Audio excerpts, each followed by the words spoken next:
February 13th, 2025, in a chilling escalation of violence, They weren't just trying to get rid of them. blood-soaked battleground for Islamist militants. They were trying to mock God. Their severed heads are a stark testament to the barbarity. A lot of people think martyrdom is a thing of the past, but it is very much still present in today's world. 70 Christians were beheaded in Africa, and no one seems to be talking about it. Hey, I'm Father David Michael Moses. I'm a Catholic priest, and if you're interested in videos like this that maybe the media isn't talking about, feel free to subscribe so you don't miss future videos. So really sad story. There was just a horrific attack on Christians in Africa. And it wasn't like this was some battle going on and some Christians got caught in the middle and were accidentally killed. No, it seems like this was a very deliberate attack on innocent Christians for their faith, because of their faith. A lot of people think martyrdom is a thing of the past, but it is very much still present in today's world in some really significant ways. So let's have a look at the video.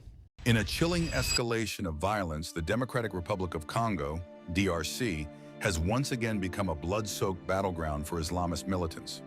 On February 13th, 2025, a horrifying attack unfolded in the northeastern territory of Lubero, where 70 Christians were beheaded inside a Protestant church in Kasanga. The perpetrators? Suspected members of the Allied Democratic Forces, ADF, a ruthless group with ties to the so-called Islamic State, ISIS. This latest atrocity has sent shockwaves through the Christian community and underscored the growing Islamist stranglehold on parts of the DRC.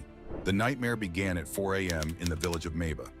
According to field sources, ADF militants crept into homes under the cover of darkness, whispering a deceptive command: get out, and don't make any noise. 20 Christian men and women obeyed, only to be seized by the armed intruders. As the local community rallied to devise a rescue plan, the militants tightened their grip, surrounding Maba and abducting another 50 believers. The captives, 70 in total, were marched to the church in Kasanga, where they met a gruesome end.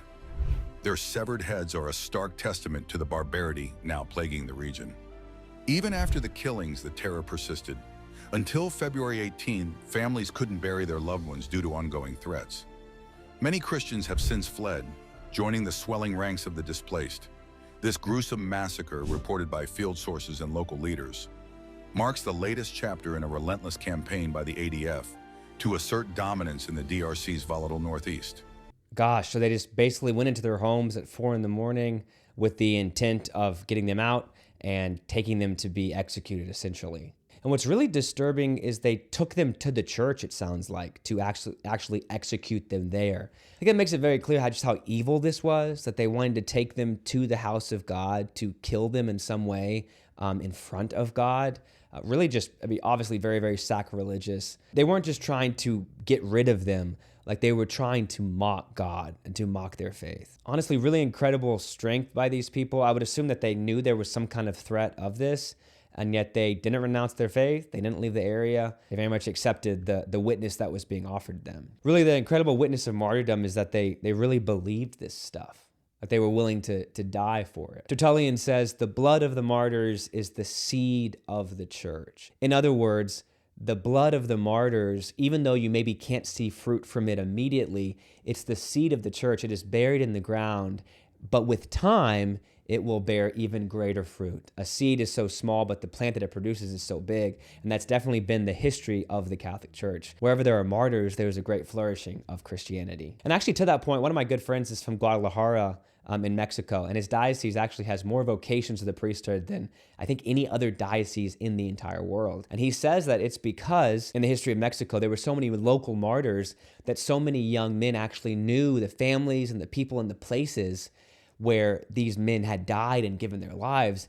And it really did plant a seed there in that area that really led men to give their life to the church. So 2 quick things here. One, kind of insane that the mainstream media isn't covering this at all. I freely confess, I don't know why that is. I don't know behind the scenes why they aren't covering this, but it is pretty insane that they aren't talking about it, because this is clearly really big news. And not to play the victim here, but there's something to be said for the fact that if this was any other group, not Christianity, you wonder if it would be covered a little bit more. The other thing I want to say is that hearing about these stories needs to affect what we do in our daily lives. The example I would give is my dad, before I was born, actually went to jail a bunch of times for pro-life work. If you want to hear that story, let me know. I might make a video about that. But he went to jail along with hundreds of other men and women. And what he said is during that time, not everybody was willing to go to jail, but because there were some people who were willing to go to jail, it raised the standard that everybody else held themselves to. So maybe they weren't willing to go to jail, but they were willing to give a lot of money to support the cause. Maybe they weren't willing to go to jail, but they were willing to volunteer their services as a lawyer or something like that to help. He even likes to tell the story of one guy who, as they were all involved in the pro-life work, one guy came and brought hot chocolate for everybody. That was what he felt like he could do.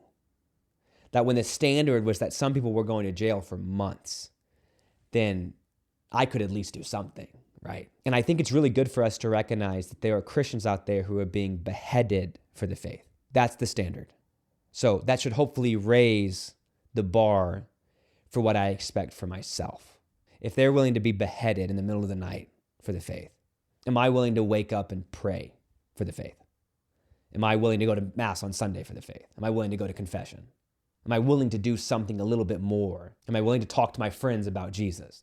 Like when death is the standard, then I need to be willing to give myself a little bit more than I probably am. Hope you guys found that helpful. Let me know in the comments what you think about this story. Obviously, praying for the repose of the soul of those who died, praying for repentance for the persecutors, and really just crazy stuff in the world right now.